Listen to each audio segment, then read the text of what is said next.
पीछे के 2 श्लोकों में वर्णित महापुरुष की स्थिति को प्राप्त करने के लिए साधक को क्या करना चाहिए, इस पर भगवान आगे के श्लोक में साधन बताते हैं। तस्माद् सक्तः सततम कार्य कर्म समाचर आसक्तो प्रचरन् कर्म परमाप्नोति पुरुषः। इसकी व्याख्या इस प्रकार है। तस्माद् सक्तः सततम कार्य कर्म समाचर। पूर्व श्लोक में इस श्लोक का संबंध बताने के लिए यहाँ तस्मात् पद आया है। पूर्व श्लोक में भगवान ने कहा कि अपने लिए कर्म करने की कोई आवश्यकता न रहने पर भी सिद्ध महापुरुष के द्वारा लोक संग्रह क्रियाएं हुआ करती हैं। इसलिए अर्जुन को भी उसी का निष्काम भाव से कर्तव्य कर्म करते हुए परमात्मा को प्राप्त करने की आज्ञा देने के लिए भगवान ने तस्मात् पद का प्रयोग किया है। कारण कि अपने स्वरूप स्व के लिए कर्म करने और न करने से कोई प्रयोजन नहीं है। कर्म सदैव पर दूसरों के लिए होता है, स्व के लिए नहीं। अतः दूसरों के लिए कर्म करने से कर्म करने का राग मिट जाता है और स्वरूप में स्थिति हो जाती है। अपने स्वरूप से विजातीय जड़ पदार्थों के प्रति आकर्षण को आसक्ति कहते हैं। आसक्ति रहित होने के लिए आसक्ति के कारण को जानना आवश्यक है। मैं शरीर हूँ और शरीर मेरा है, ऐसा मानने से शरीर आदि नाशवान पदार्थों का महत्व अंतःकरण में अंगित हो जाता है। इसी कारण उन पदार्थों में आसक्ति हो जाती है। आसक्ति ही पतन करने वाली है, कर्म नहीं। आसक्ति के कारण ही मनुष्य शरीर, इंद्रियां, मन, बुद्धि आदि जड़ पदार्थों से अपना संबंध मानकर अपने आराम, सुख, भोग के लिए तरह तरह के कर्म करता है। इस प्रकार जड़ता से आसक्ति पूर्वक माना हुआ संबंध ही मनुष्य के बारंबार जन्म मरण का कारण होता है। कारणम गुण संगोस्य सदसंगो निजन मसु। आसक्ति रहित होकर कर्म करने से जड़ता से संबंध विच्छेद हो जाता है।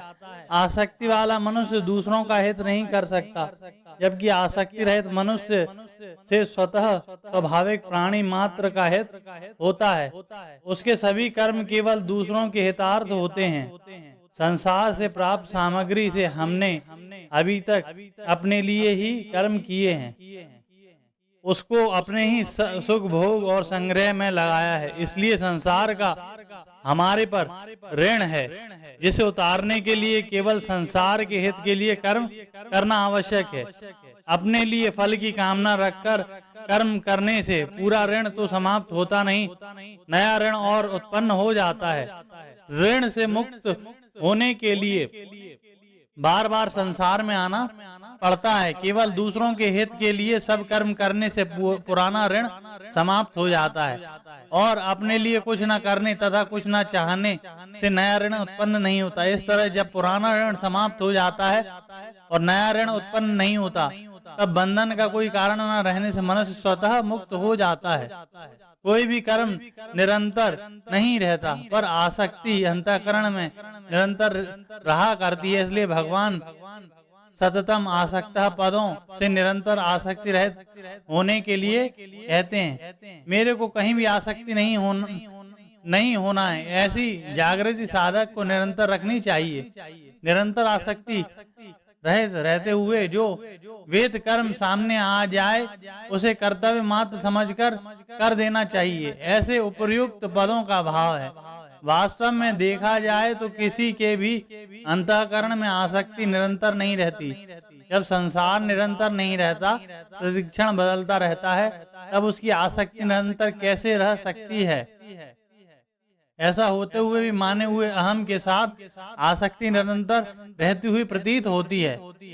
कार्यम अर्थात कर्तव्य उसे कहते हैं जिसको कर सकते हैं और जिसको अवश्य करना चाहिए।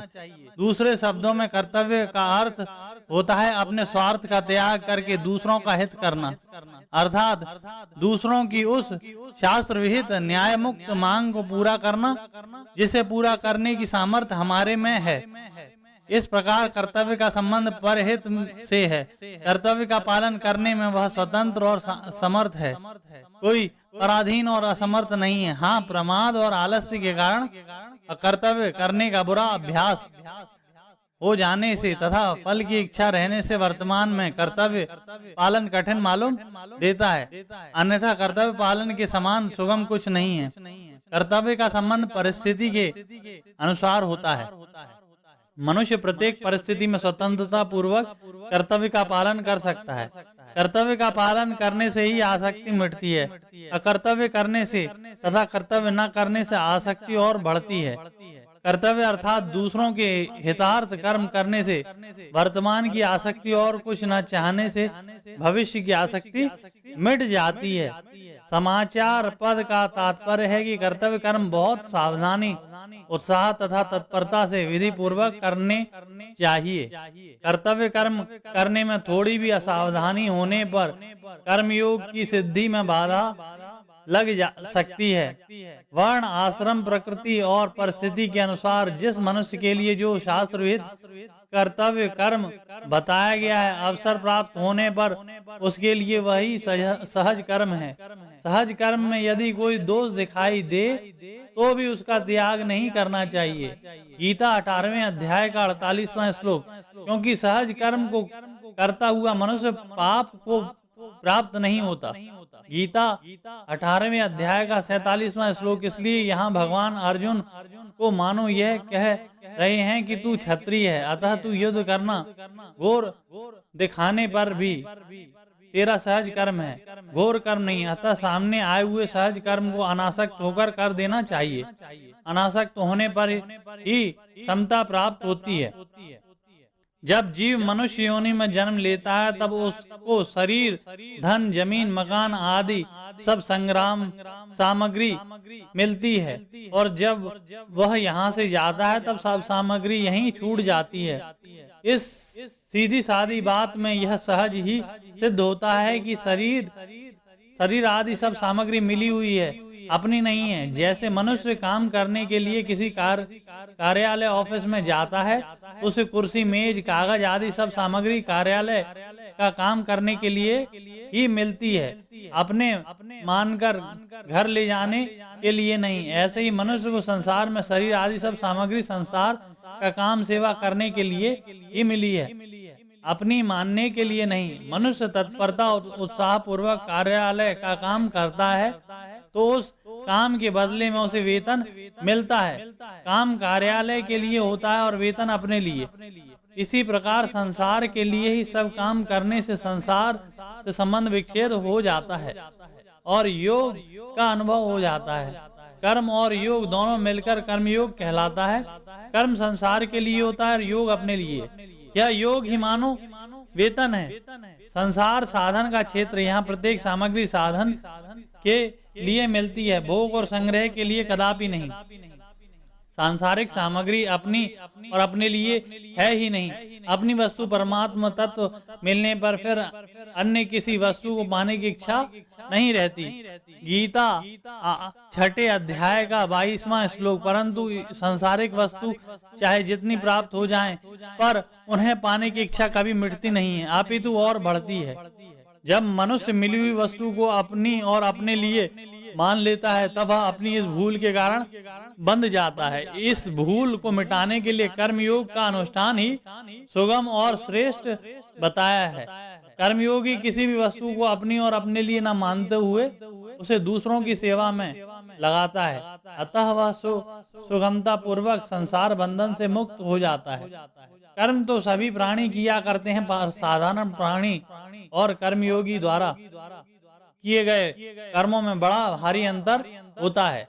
साधारण मनुष्य आसक्ति, ममता, कामना आदि को साथ रखते हुए कर्म करता है और कर्मयोगी आसक्ति, ममता, कामना आदि को छोड़कर कर्म करता है। कर्मों के कर्म का प्रवाह अपनी तरफ होता है और कर्मयोगी के कर्मों का प्रवाह संसार की तरफ। इसलिए कर्मी बांधता है और कर्मयोगी मुक्त होता है। मनुष्य की आसक्ति पूर्वक संसार से अपना संबंध जोड़ता है। मनुष्य आसक्ति पूर्वक संसार से अपना संबंध जोड़ता है, संसार नहीं। अतः मनुष्य का कर्तव्य है कि वह संसार के हित के लिए सब कर्म करे और बदले में उसका कोई फल न चाहे। इस प्रकार आसक्ति रहित होकर, अर्थात कुछ मुझे किसी से कुछ नहीं चाहिए, इस भाव से संसार के लिए कर्म करने से संसार में स्वतः संबंध विच्छेद हो जाता है। कर्मयोगी संसार की सेवा करने से, वर्तमान की वस्तुओं से और कुछ न चाहने से भविष्य की वस्तुओं से संबंध विच्छेद करता है। मेले में स्वयं सेवक अपना कर्तव्य समझकर दिन भर यात्रियों की सेवा करते हैं और बदले में किसी से कुछ नहीं चाहते। अतः रात्रि में सोते समय उन्हें किसी की याद नहीं आती, कारण की सेवा करते समय उन्होंने किसी से कुछ नहीं चाहा। इस प्रकार जो सेवा भाव से दूसरों के लिए ही सब कर्म करता है और किसी से मान बढ़ाई आदि कुछ नहीं चाहता, उसे संसार की याद नहीं आती, वह सुगमता पूर्वक संसार बंधन से मुक्त हो जाता है। कर्म तो सभी किया करते हैं, पर कर्मयोगी तभी होता है जब आसक्ति रहित होकर दूसरों के लिए कर्म किए जाते हैं। आसक्ति शास्त्र रहित कर्तव्य कर्म करने से ही मिट सकती है। धर्म ते विरति, शास्त्र निषेध कर्म करने से आसक्ति कभी नहीं मिट सकती। परमाप्नोति पुरुष, जैसे 13वें अध्याय के 34वें श्लोक में भगवान ने परम पद से सांख्य योगी के परमात्मा को प्राप्त होने की बात कही, ऐसे ही वह परम पद से कर्मयोगी के परमात्मा को प्राप्त होने की बात कहते हैं। तात्पर्य की साधक रुचि, विश्वास और योग्यता के अनुसार किसी भी मार्ग, कर्मयोग, ज्ञान योग और भक्ति योग क्यों न चले, उसके द्वारा प्राप्तव्य वस्तु एक परमात्मा ही है। प्राप्तव्य तत्व वही हो सकता है जिसकी प्राप्ति में विकल्प, संदेह और निराशा न हो, तथा जो सदा हो, सब देश में हो, सब काल में हो, सभी के लिए और सबका अपना हो, और जिस तत्व से कोई कभी किसी अवस्था में किंचित मात्र भी अलग न हो सके, अर्थात जो सबको सदा अभिन्न रूप से स्वतः प्राप्त हो। कर्म करते हुए कर्मयोगी का कर्तव्याभिमान कैसे मिट सकता है? क्योंकि कर्तव्याभिमान मिटे बिना परमात्म तत्व का अनुभव नहीं हो सकता। साधारण मनुष्य सभी कर्म अपने लिए करता है। अपने लिए कर्म करने से मनुष्य में कर्तव्याभिमान रहता है। कर्मयोगी कोई भी क्रिया अपने लिए नहीं करता। वह ऐसा मानता है कि संसार से शरीर, इंद्रियां, मन, बुद्धि, पदार्थ, रुपए आदि जो कुछ भी सामग्री मिली हुई है सब संसार की है, अपनी नहीं है। जब कभी अवसर मिलता है तब वह सामग्री, समय, समर्थ आदि को संसार की सेवा में लगा देता है। उसको संसार की सेवा में लगाते हुए कर्मयोगी ऐसा मानता है कि संसार की वस्तु ही संसार की सेवा में लगा रहा हूँ, अर्थात सामग्री, समय, सामर्थ्य आदि उन्हीं के हैं, उनकी सेवा हो रही है। ऐसा मानने से कर्तव्यभिमान नहीं रहता। भोक्तात्व, कर्मयोगी भोग की आशा रहकर कर्म करता ही नहीं। भोग की आशा वाला मनुष्य कर्मयोगी नहीं होता। जैसे अपने हाथों से अपना ही मुख धोने पर वह भाव नहीं आता कि मैंने बड़ा उपकार किया है, क्योंकि मनुष्य हाथ और मुख दोनों ही अपने लिए ही अंग मानता है। ऐसे ही कर्मयोगी भी शरीर को शरीर का ही अंग मानता है। अतः यदि अंग ने अंग की ही सेवा की तो उसमें कर्तव्यभिमान कैसे? यह नियम है कि मनुष्य जिस उद्देश्य को लेकर कर्म में प्रवृत्त होता है, कर्म के समाप्त होते ही वह उसी लक्ष्य में तल्लीन हो जाता है। जैसे व्यापारी धन के उद्देश्य से ही व्यापार करता है तो दुकान बंद करते ही उसका ध्यान स्वतः रुपए की ओर ही जाता है और वह रुपए गिनने लगता है। उसका ध्यान इस ओर नहीं जाता कि आज कौन कौन ग्राहक आए, किस किस जाति के आए और आदि आदि, कारण कि ग्राहकों से उसका कोई प्रयोजन नहीं है। संसार का उद्देश्य रखकर कर्म करने वाला मनुष्य संसार में कितना ही तल्लीन क्यों न हो जाए, पर उसकी संसार में एकता नहीं हो सकती, क्योंकि वास्तव में संसार में एकता है ही नहीं। संसार प्रतिक्षण परिवर्तनशील और जड़ है, जबकि स्वयं अपना स्वरूप अचल और चेतन है। परंतु परमात्मा का उद्देश्य रखकर कर्म करने वाले की परमात्मा से एकता हो ही जाती है, चाहे साधक को अपना अनुभव हो या ना हो, क्योंकि स्वयं की परमात्मा के साथ स्वतः सिद्ध तत्व का एकता है। इस प्रकार जब कर्ता कर्तव्य बनकर अपने उद्देश्य के साथ ही एक हो जाता है, तब कर्तव्य अभिमान प्रश्न ही नहीं रहता। कर्मयोगी जिस उद्देश्य परमात्मा तत्व की प्राप्ति के लिए सब कर्म करता है, उसमें कर्तव्यमान अथवा कर्तापन नहीं है। अतः प्रत्येक क्रिया के आदि और अंत में उस उद्देश्य के साथ एकता का अनुभव होने के कारण कर्मयोगी में कर्तव्याभिमान नहीं रहता। जिसमें कर्तृत्व नहीं है, उस परमात्मा के साथ प्राणी मात्र की स्वतः सिद्ध एकता है। साधक से भूल यह होती है कि वह इस वास्तविकता की तरफ ध्यान नहीं देता। जिस प्रकार झूला कितनी ही तेजी से आगे पीछे क्यों ना जाए, हर बार वह समता सम स्थिति में आता ही है। अर्थात जहाँ से झूले की रस्सी बंधी हुई है, उसकी सीध में आगे पीछे जाते समय एक बार आता ही है। उसी प्रकार प्रत्येक क्रिया के बाद अक्रिया अवस्था समता आती ही है। दूसरे शब्दों में पहली क्रिया के अंत तथा दूसरी क्रिया के आरंभ के बीच और प्रत्येक संकल्प तथा विकल्प के बीच समता रहती ही है। दूसरी बात, यदि वास्तविक दृष्टि से देखा जाए तो झूला चलते हुए विषम दिखने पर भी निरंतर समता में ही रहता है। अर्थात झूला आगे पीछे जाते समय भी निरंतर जहाँ से झूले की रस्सी बंधी हुई है उसकी सीध में रहता है, और उसी प्रकार जीव भी प्रत्येक क्रिया में समता में स्थित रहता है। परमात्मा से उसकी एकता निरंतर रहती है। क्रिया करते समय समता में स्थिति न देखने पर भी वास्तव में समता रहती ही है। जिसका कोई अनुभव करना चाहे तो क्रिया समाप्त होती है, अनुभव हो जाता है। यदि साधक इस विषय में निरंतर सावधान रहे तो उसे निरंतर रहने वाली समता तथा परमात्मा से अपनी एकता का अनुभव हो जाता है। जहाँ कर्तृत्व नहीं है, माने हुए कर्तव्याभिमान को मिटाने के लिए प्रतीति और प्राप्त का भेद समझ लेना आवश्यक है। जो दिखता है पर मिलता नहीं है उसे प्रतीति कहते हैं, और जो मिलता है पर दिखता नहीं है उसे प्राप्त कहते हैं। देखने सुनने आदि में आने वाले प्रतिक्षण परिवर्तनशील संसार प्रतीति है, और सर्वत्र नित्य परिपूर्ण परमात्मा तत्व प्राप्त है। परमात्मा तत्व ब्रह्मा से चींटी पर्यंत सबको समान रूप से स्वतः प्राप्त है। इदंता से दिखने वाली प्रतीति का प्रतिक्षण अभाव हो रहा है।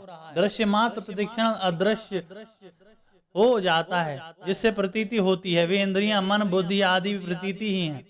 नित्य अचल रहने वाले स्वयं को प्रतीति की प्राप्ति नहीं होती। सदा सब में रहने वाले परम तत्व स्वयं को नित्य प्राप्त हैं। इसलिए प्रतीति अभाव रूप और प्राप्त भाव रूप है। नास्तु विदते भावो न भावो विदते सतः। यवन मात्र पदार्थ और क्रिया प्रतीति है। क्रिया मात्र अक्रिया में लीन होती है। प्रत्येक क्रिया के आदि और अंत में सहज स्वतः सिद्ध अक्रिया तत्व विद्यमान रहता है। जो आदि और अंत होता है वही मध्य भी होता है। यह सिद्धांत है। अतः क्रिया के समय भी अखंड और सहज अक्रिया तत्व ज्यों का त्यों विद्यमान रहता है। वह सहज अक्रिया तत्व चेतन स्वरूप अथवा परमात्मा तत्व अक्रिय और सक्रिय दोनों अवस्थाओं को प्रकाशित करने वाला है। अर्थात वह प्रवृत्ति और निवृत्ति, करने और न करने दोनों से परे है।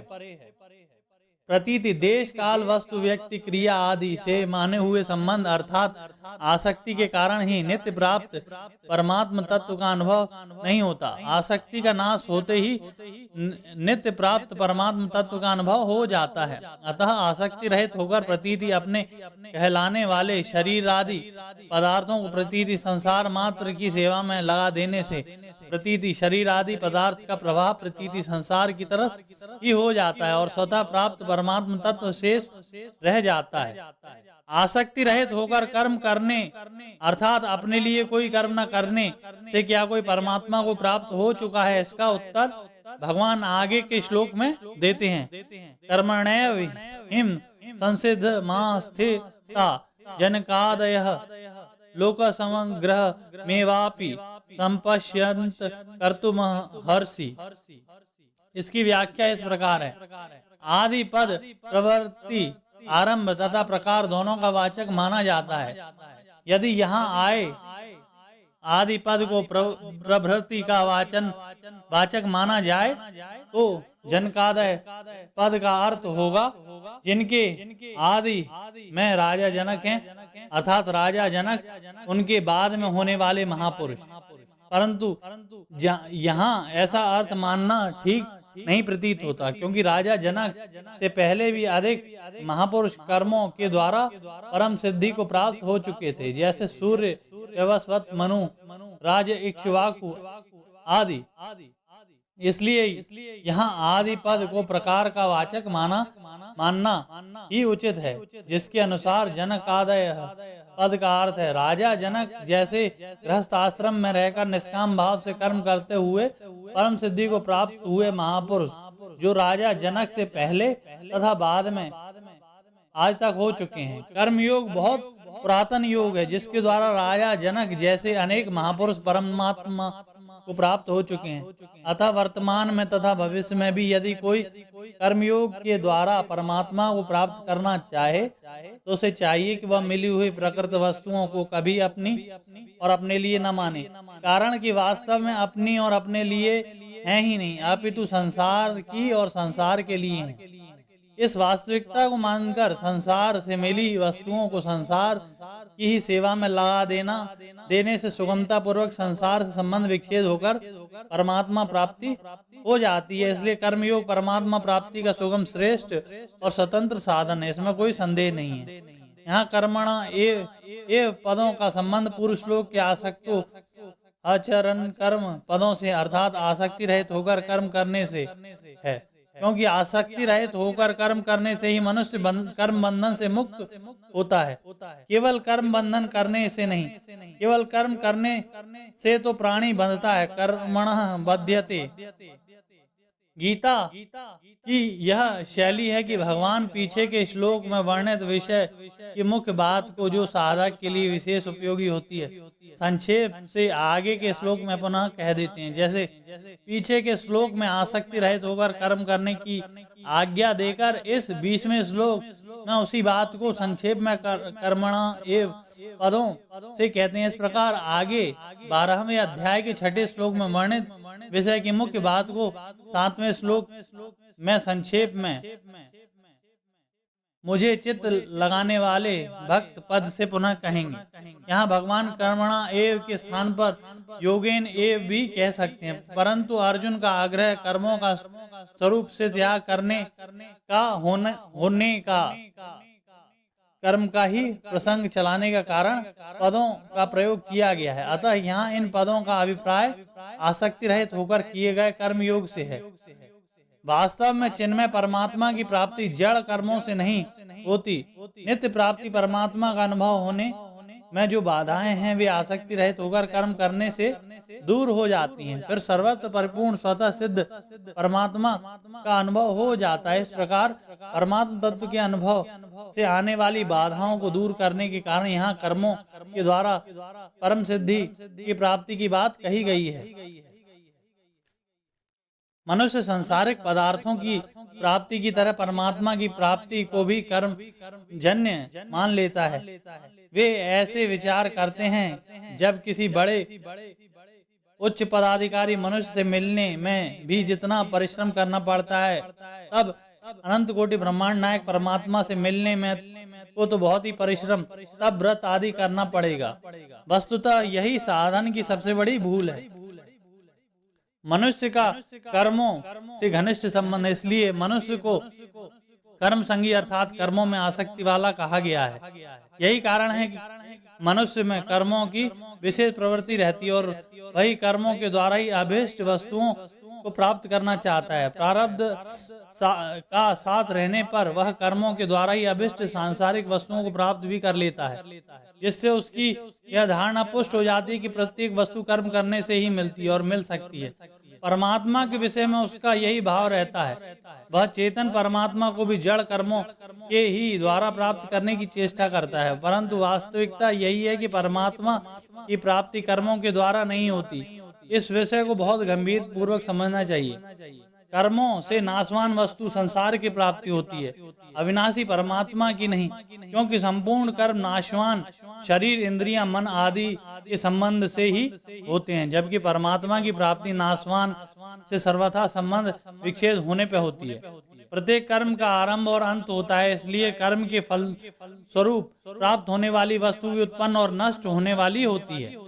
कर्मों के द्वारा उसी वस्तु की प्राप्ति होती है जो देश काल आदि की दृष्टि से दूर अप्राप्त हो। सांसारिक वस्तु एक देश काल आदि में रहने वाले, उत्पन्न तथा नष्ट होने वाली एवं प्रतिक्षण बदलने वाली है, अतः यहाँ उसकी प्राप्ति कर्म साध्य है, परंतु परमात्मा सब देश काल वस्तु व्यक्ति आदि से परिपूर्ण नित्य प्राप्त है एवं उत्पत्ति, विनाश और परिवर्तन से सर्वथा रहित है, अतः उनकी प्राप्ति स्वतः सिद्ध है, कर्म साध्य नहीं। यह कारण है कि सांसारिक पदार्थों की प्राप्ति चिंतन से नहीं होती, जबकि परमात्मा की प्राप्ति में चिंतन मुख्य है। चिंतन से वही वस्तु प्राप्त हो सकती है जो समीप से समीप हो। वास्तव में देखा जाए तो परमात्मा की प्राप्ति चिंतन रूप क्रिया से भी नहीं होती। परमात्मा का चिंतन करने से सार्थकता दूसरे चिंतन का त्याग करने में है। संसार का चिंतन सर्वथा छूटते ही नित्य प्राप्त परमात्मा का अनुभव हो जाता है। सर्वव्यापी परमात्मा की हमसे दूरी है ही नहीं और हो सकती भी नहीं, जिससे हम अपनी दूरी नहीं मानते। उस मैं पन से अपने परमात्मा में पन से भी परमात्मा अत्यंत समीप है। मैं पन तो परिच्छिन्न एक देशीय है, पर परमात्मा परिच्छिन्न नहीं है। ऐसे अत्यंत समीपस्थ नित्य प्राप्त परमात्मा का अनुभव करने के लिए सांसारिक वस्तु की प्राप्ति के समान तर्क तथा युक्तियां लगाना अपने आप को धोखा देना है। सांसारिक वस्तु की प्राप्ति इच्छा मात्र से नहीं होती, परंतु परमात्मा की प्राप्ति उत्कट अभिलाषा मात्र से हो जाती है। इस उत्कट अभिलाषा के जागृत होने से सांसारिक भोग और संग्रह की इच्छा ही बाधक है, दूसरा कोई बाधक है ही नहीं। यदि परमात्मा प्राप्ति की उत्कट अभिलाषा अभी जागृत हो जाए तो अभी ही परमात्मा का अनुभव हो जाए। मनुष्य जीवन का उद्देश्य कर्म करना और उसका फल भोगना नहीं है। सांसारिक भोग और संग्रह की इच्छा के त्याग पूर्वक परमात्मा प्राप्ति की उत्कट अभिलाषा तभी जागृत हो सकती है जब साधक के जीवन भर का एक ही उद्देश्य परमात्मा प्राप्ति करना हो जाए। परमात्मा को प्राप्त करने के लिए आसक्ति अन्य किसी भी कार्य का कोई महत्व न रहे। वास्तव में परमात्मा प्राप्ति के अतिरिक्त मनुष्य जीवन का अन्य कोई प्रयोजन है ही नहीं। जरूरत केवल इस प्रयोजन या उद्देश्य को पहचान कर इसे पूरा करने की है। यहाँ उद्देश्य और फलेच्छा दोनों में भेद समझ लेना आवश्यक है। नित्य परमात्मा तत्व को प्राप्त करने का उद्देश्य होता है और अनित्य पदार्थों को प्राप्त करने की फलेच्छा होती है। उद्देश्य को पूरा होता है और फलेच्छा मिटने वाली होती है। स्वरूप बोध और भागवत प्राप्ति ये दोनों उद्देश्य हैं, फल नहीं। यहाँ आए कर्मणैव हिम संसिद्धि मस्थिता पदों में सिद्ध होता है कि कर्म योग मुक्ति का स्वतंत्र साधन है। जनक आदि राजाओं ने भी कर्म योग द्वारा ही परम सिद्धि प्राप्त की, क्योंकि उन्होंने केवल दूसरों के लिए सेवा के लिए, उनको सुख पहुंचाने के लिए राज्य किया, अपने लिए राज्य नहीं किया। लोक संग ग्रह मेवापि संपश्यंत कर्तु मर्हिषि पदों का तात्पर्य है कि तेरे को लोगों में कर्मयोग का यह आदर्श स्थापित करना चाहिए कि कर्मयोग का पालन करने से परम सिद्धि की प्राप्ति हो जाती है। कर्म करने से लोक संग्रह कैसे होता है, इसका विवेचन भगवान आगे के श्लोक में करते हैं। यदाचरति श्रेष्ठ देवेतरो जनः स यत् प्रमाणम कुरुते लोकस्त दनु वर्तते। इसकी व्याख्या इस प्रकार है। श्रेष्ठ पुरुष वही हैं जो संसार को और स्वयं को तत्व को जानते हैं और उसका यह स्वाभाविक अनुभव होता है कि शरीर, इंद्रियां, मन, बुद्धि, धन, कुटुंब, जमीन आदि पदार्थ संसार के हैं, अपने नहीं है। इतना ही नहीं, वह श्रेष्ठ पुरुष त्याग, वैराग, प्रेम, ज्ञान, सद्गुण आदि को भी अपना नहीं मानता, क्योंकि उन्हें भी अपना मानने से व्यक्तित्व पुष्ट होता है। तो तत्व प्राप्ति में बालक है, मैं त्यागी हूँ, मैं वैरागी हूँ, मैं सेवक हूँ, मैं भक्त हूँ आदि भाव भी व्यक्तित्व को पुष्ट करने वाले होने के कारण तत्व प्राप्ति में बालक होते हैं। श्रेष्ठ पुरुष में जड़ता के संबंध से होने वाला व्यक्ति अहंकार, व्यष्टि अहंकार तो होता ही नहीं और समष्टि अहंकार व्यवहार मात्र के लिए होता है, जो संसार की सेवा में लगा रहता है, क्योंकि अहंकार भी संसार की ही। गीता के 7वें अध्याय का 4था और 13वें अध्याय का 5वां श्लोक, संसार से मिले हुए शरीर, धन, परिवार, पद, योग्यता, अधिकार आदि सब पदार्थ सदुपयोग करने अर्थात दूसरों की सेवा में लगाने के लिए मिले हैं, उपभोग करने अथवा अपना अधिकार जमाने के लिए नहीं। जो इन्हें अपनी और अपने लिए मानकर इनका उपयोग करता है उसको भगवान चोर कहते हैं। यो भुंजते तेन एव स, ये सब पदार्थ समष्टि के ही हैं, व्यष्टि के कभी किसी प्रकार नहीं। वास्तव में इन पदों से हमारा कोई संबंध नहीं। श्रेष्ठ पुरुष के अपने कहलाने वाले शरीर आदि पदार्थ स्वतः स्वाभाविक संसार की सेवा में लगते हैं। संपूर्ण प्राणियों के हित में उसकी स्वाभाविक प्रवृत्ति होती है। देने के भाव से समाज में एकता, प्रेम उत्पन्न होता है और लेने के भाव से संघर्ष उत्पन्न होता है। देने के भाव उद्धार करने वाला और लेने का भाव पतन करने वाला होता है। शरीर को मैं, मेरा तथा मेरे लिए मानने से ही लेने का भाव उत्पन्न होता है। शरीर से अपना कोई संबंध न मानने के कारण श्रेष्ठ पुरुष में लेने का भाव किंचित मात्र नहीं रहता, अतः उसकी प्रत्येक क्रिया दूसरों की हित करने वाली ही होती है। ऐसे श्रेष्ठ पुरुष के दर्शन, स्पर्श, वार्तालाप, चिंतन आदि से स्वतः लोगों का हित होता है। इतना ही नहीं, उसके शरीर को स्पर्श करके बहने वाली वायु से लोगों का हित होता है। प्रायः देखा जाता है कि जिस समाज, संप्रदाय, जाति, वर्ण, आश्रम आदि में जो श्रेष्ठ मनुष्य कहलाते हैं वे और जिनको लोग श्रेष्ठ मानकर आदर की दृष्टि से देखते हैं, वे जैसा आचरण करते हैं उस समाज, संप्रदाय, जाति के लोग भी वैसा ही आचरण करते हैं। अंतःकरण में धन, पद का महत्व एवं लोभ रहने के कारण लोग अधिक धन वाले तथा ऊंचे पद वाले पुरुषों को श्रेष्ठ मान लेते हैं और उन्हें बहुत आदर की दृष्टि से देखते हैं। जिनके अंतःकरण में जड़ वस्तु का महत्व है वे मनुष्य वास्तव में ना तो स्वयं श्रेष्ठ होते हैं और ना ही श्रेष्ठ व्यक्तियों को समझ ही सकते हैं। जिसको वे श्रेष्ठ समझते हैं वह भी वास्तव में श्रेष्ठ नहीं होते।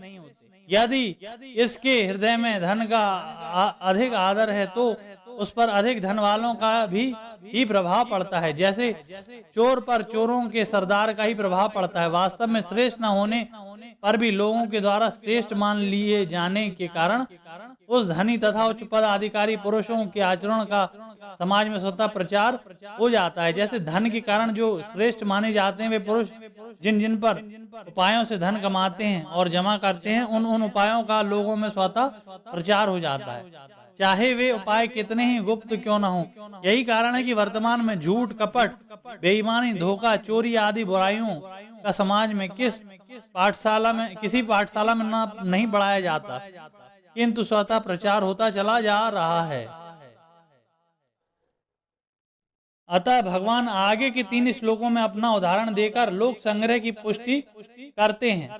न मे पार्थस्ति कर्तव्यम त्रिषु लोकेषु किंचन नाना व्याप्त प्रव्यम वर्त एव न कर्मणि। भगवान किसी एक लोक में सीमित नहीं है, इसलिए वे तीनों लोकों में अपना कोई कर्तव्य न होने की बात कह रहे हैं। भगवान के लिए त्रिलोकी में कोई भी कर्तव्य शेष नहीं है, क्योंकि उनके लिए कुछ भी पाना शेष नहीं है। कुछ ना कुछ पाने के लिए ही सब कुछ कर्म करते हैं। भगवान उपयुक्त पदों में बहुत विलक्षण बात कह रहे हैं कुछ भी करना और पाना शेष न होने पर भी मैं कर्म करता हूँ। अपने लिए कोई कर्तव्य न होने पर भी भगवान केवल दूसरों के हित के लिए अवतार लेते हैं और साधु पुरुषों का उद्धार, पापी पुरुषों का विनाश तथा धर्म की स्थापना करने के लिए कर्म करते हैं। अवतार के सिवाय भगवान सृष्टि रचना भी जीव मात्र के उद्धार के लिए ही होती है। स्वर्गलोक पुण्य कर्मों का फल भुगतने के लिए और 84 लाख योनियां एवं नरक पाप कर्मों का फल भुगतने के लिए। मनुष्य योनि पुण्य और पाप दोनों से ऊंचे उठकर अपना कल्याण करने के लिए। ऐसा अभी संभव है जब मनुष्य अपने लिए कुछ न करे। वह संपूर्ण कर्म स्थूल शरीर से होने वाली क्रिया, सूक्ष्म शरीर से होने वाले चिंतन और कारण शरीर से होने वाली स्थिरता केवल दूसरों के हित के लिए ही करे, अपने लिए नहीं। कारण कि जिनसे सब कर्म किए जाते हैं वे स्थूल, सूक्ष्म और कारण तीनों ही शरीर संसार के हैं, अपने नहीं। इसलिए कर्मयोगी शरीर, इंद्रियां, मन, बुद्धि, पदार्थ आदि संपूर्ण सामग्री को वास्तव में संसार की हैं, संसार ही मानता है और उसे संसार की सेवा में लगाता है।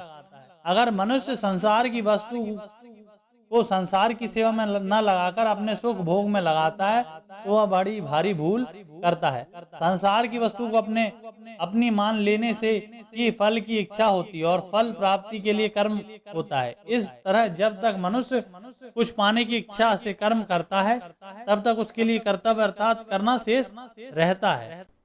भगवान सदैव कर्तव्य परायण रहते हैं, कभी कर्तव्यच्युत नहीं होते। अतः कर्तव्य परायण साधक को कभी भी कर्तव्यच्युत नहीं होना चाहिए। कर्तव्यच्युत होने से वह भगवत तत्व के अनुभव से वंचित रहता है। नित्य कर्तव्य परायण रहने से साधक को भगवत तत्व का अनुभव सुगमता पूर्वक हो सकता है। महाभारत में भगवान ने उत्तंग ऋषि को भी 3 श्लोकों में अपना कर्तव्य बताया है। धर्म संरक्षणार्थाय धर्म संस्थापनाय च तस्तैवैश्च रूपेश्च त्रिषु लोकेषु भार्गव। मैं धर्म की रक्षा और स्थापना के लिए तीनों लोकों में बहुत सी योनियों में अवतार धारण करके उन रूपों और वेशों द्वारा तदनुरूप बर्ताव करता हूँ। यदि हम न वर्तेयम जातु कर्मण्य तंद्रियतः मम वत मनो वर्तन्ते मनुष्य पार्थ सर्वशः उत्सीदेयुरिषि मे लोका न कुर्या कर्म चेदहम शंकरस्य च कर्ता स्यामुपहन्यामिमः प्रजा। इसकी व्याख्या इस प्रकार है। अन्वय रीति से कर्तव्य पालन की आवश्यकता का प्रतिपादन किया और इन श्लोकों में भगवान व्यतिरेक रीति से कर्तव्य पालन न करने से होने वाली हानि का प्रतिपादन करते हैं। यदि हम न वर्तेयम जातु कर्मण्येन्द्रियतः पूर्व श्लोक में आए वर्त एव च कर्मणि वर्त एव च कर्मणि पदों की पुष्टि के लिए यहाँ हिम पद आया है। भगवान कहते हैं कि मैं सावधानी पूर्वक कर्म ना करूं, ऐसा हो ही नहीं सकता। परंतु यदि ऐसा मान लें कि मैं कर्म ना करूं, इस अर्थ में भगवान ने यहाँ यदि जातु पदों का प्रयोग किया है। अंतरिंद्रियतः पद का तात्पर्य यह है कि कर्तव्य कर्म करने में आलस्य और प्रमाद नहीं करना चाहिए, अपितु उन्हें बहुत सावधानी और तत्परता से करना चाहिए। कर्मों में शिथिलता न लाकर उन्हें सावधानी एवं तत्परता पूर्वक करने से ही कर्मों से संबंध विच्छेद होता है। जैसे वृक्ष की कड़ी टहनी जल्दी टूट जाती है पर जो अधूरी टूटने के कारण लटक रही है, ऐसी स्थिर टहनी जल्दी नहीं टूटती। ऐसी ही सावधानी एवं तत्परता पूर्वक कर्म करने से कर्मों से संबंध विच्छेद हो जाता है, पर आलस्य प्रमाद पूर्वक कर्म करने से कर्म में संबंध विच्छेद नहीं होता। इन पदों में मम वत मनु वर्तन्ते मनुष्य पार्थ सर्वशः, इन पदों से भगवान मानो यह कहते हैं कि मेरे मार्ग का अनुसरण करने वाला ही वास्तव में मनुष्य कहलाने योग्य है।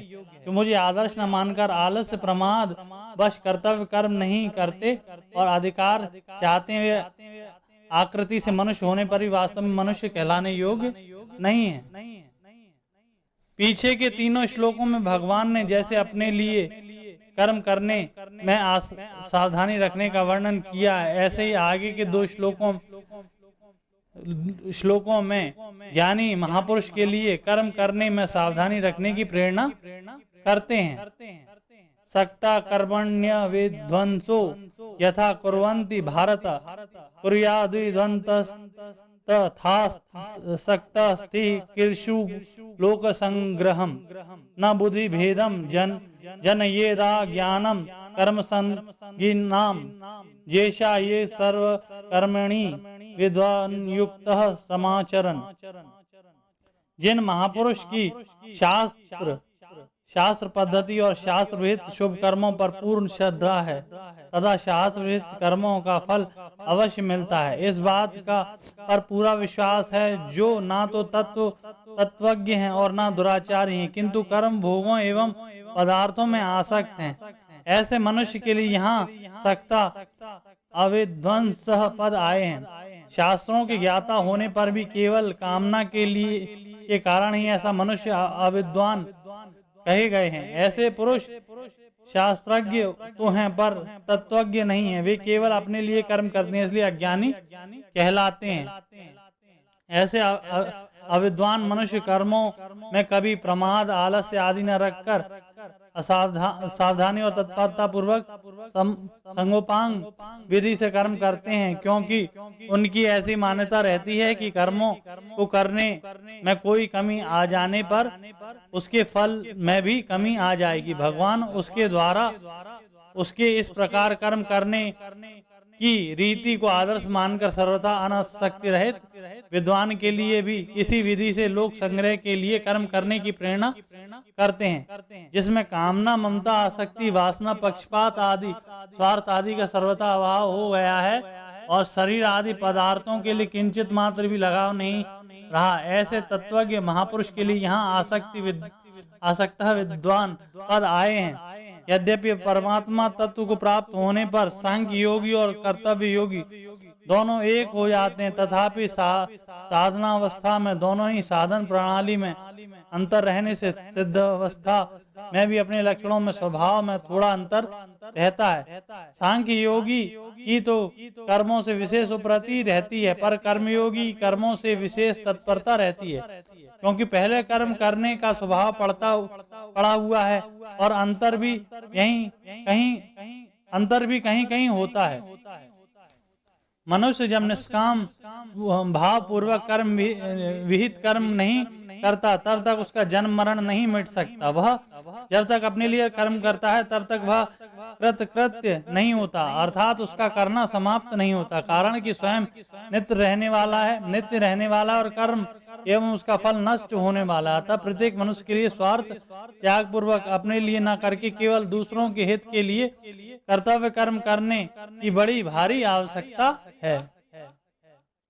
समाचरण और जोश ये पदों में भगवान विद्वान को 2 संज्ञाएं देते हैं। स्वयं सावधानी पूर्वक शास्त्र विहित कर्तव्य कर्मों को अच्छी तरह करें और कर्मों में आसक्ति अज्ञानी पुरुष से भी वैसे ही कर्म करवाएं। लोगों को दिखाने के लिए कर्म करना दम्भ है, जो पतन करने वाली आसुरी संपत्ति का लक्षण है। गीता 16वें अध्याय का 4था श्लोक। अतः भगवान लोगों को दिखाने के लिए नहीं, अपितु लोक संग्रह के लिए ही कर्तव्य कर्म करने की आज्ञा देते हैं। तत्वज्ञ पुरुष को चाहिए कि कर्म करने से अपना कोई प्रयोजन न रहने पर भी वह समस्त कर्तव्य कर्मों को सुचारू रूप से करता रहे, जिससे कर्मों में आसक्त पुरुष की निष्काम कर्म के प्रति महत्व बुद्धि जागृत हो और वे भी निष्काम भाव से कर्म करने लगे। तात्पर्य यह है कि उस महापुरुष के आसक्ति रहित आचरण को देखकर अन्य पुरुष भी वैसा ही आचरण करने की चेष्टा करने लगेंगे। इस प्रकार ज्ञानी पुरुष को चाहिए कि वह कर्मों में आसक्त पुरुष को आदर पूर्वक समझाकर उनसे निषिद्ध कर्मों का स्वरूप से सर्वथा त्याग करवाए और विहित कर्मों में से सकाम भाव का त्याग करने की प्रेरणा करे। तत्वज्ञ महापुरुष और भगवान दोनों ही कृतत्वाभिमान नहीं होता, अतः वे केवल लोक संग्रह के लिए ही नहीं कर्तव्य कर्म करते हैं, लोग संग्रह के लिए ही कर्तव्य कर्म किया करते हैं, अपने लिए नहीं। साधक भी अपने लिए कुछ नहीं करना चाहिए, क्योंकि स्वरूप में कृतत्व नहीं है। लोगों को उन्मार्ग से हटाकर सन्मार्ग में लगाना लोक संग्रह है। लोक संग्रह का उपाय है शास्त्र के अनुसार ठीक आचरण करना, पर भीतर में साधक यह भाव रखे कि मेरे को अपने लिए कुछ नहीं करना है। वह लोगों में यह ना कहे कि मैं अपने लिए कुछ नहीं करता हूँ। ज्ञानी और अज्ञानी में क्या अंतर है, इसको भगवान आगे के श्लोक में बताते हैं। प्रकृति क्रिया माणानि गुणे कर्माणि सर्वशः अहंकार मूढ़ात्मा कर्ता मिति मन्यते। जिस समष्टि शक्ति से शरीर, वृक्ष आदि पैदा होते हैं और बढ़ते घटते हैं, गड्ढे आदि नदियां प्रवाहित, गंगा आदि नदियां प्रवाहित होती हैं, मकान आदि पदार्थों में परिवर्तन होता है, उसी समष्टि शक्ति को मनुष्य की देखना, सुनना, खाना पीना आदि सब क्रियाएं होती हैं। परंतु मनुष्य अहंकार से मोहित होकर अज्ञानवश एक ही समष्टि शक्ति से होने वाली क्रियाओं के दो विभाग कर लेता है। एक तो स्वतः होने वाली क्रियाएं जैसे शरीर का बनना, भोजन, पाचन इत्यादि, और दूसरी ज्ञान पूर्वक होने वाली क्रियाएं जैसे देखना, बोलना, भोजन करना इत्यादि। ज्ञान पूर्वक होने वाली क्रियाओं को मनुष्य अज्ञानवश अपने द्वारा की जाने वाली मान लेता है। प्रकृति से उत्पन्न गुण का कार्य होने से बुद्धि, अहंकार, मन, 5 महाभूत, 10 इंद्रियों के शब्दादि 5 विषय, ये भी प्रकृति गुण कहे जाते हैं। उपयुक्त पदों में भगवान स्पष्ट करते हैं कि संपूर्ण क्रियाएं प्रकृति के गुणों द्वारा ही की जाती हैं, स्वरूप के द्वारा नहीं की जाती। संपूर्ण क्रियाएं जड़ विभाग में होती हैं। चेतन विभाग कभी किंचित मात्र में कभी भी किंचित मात्र भी कोई क्रिया नहीं होती। अहंकार से अंतःकरण मोहित होने के कारण अज्ञानी मनुष्य मैं करता हूँ ऐसा मान लेता है। अहंकार से अंतःकरण मोहित होने का तात्पर्य है अपरा प्रकृति के अंश अहम के साथ अपना संबंध मान लेना, अर्थात अहम को अपना स्वरूप मान लेना कि मैं यही मैं हूँ। इसी को तदम्य कहते हैं। जब तक करना है तब तक अहंकार के साथ संबंध है, क्योंकि अहंकार कर्तापन के बिना करना सिद्ध नहीं होता। करने का भाव होने पर कर्तव्याभिमान हो ही जाता है। कर्तव्यवान होने से करना होता है और करने से कर्तव्यवान पुष्ट होता है। इसलिए किए हुए साधन से साधक कभी अहंकार रहित हो ही नहीं सकता। अहंकार पूर्ण किया गया कर्म कभी कल्याण नहीं कर सकता, क्योंकि सब अनर्थ का जन्म मरण का मूल अहंकार ही है। अपने लिए कुछ न करने से अहंकार के साथ संबंध नहीं रहता, अर्थात प्रकृति मात्र से संबंध विच्छेद हो जाता है। इसलिए साधक को चाहिए कि वह क्रिया मात्र को संबंध न देकर अपने विवेक को महत्व दे। विवेक को महत्व देने से विवेक स्वतः स्पष्ट होता रहता है और साधक का मार्गदर्शन करता रहता है। आगे चलकर यह विवेक ही तत्व ज्ञान में परिणत हो जाता है।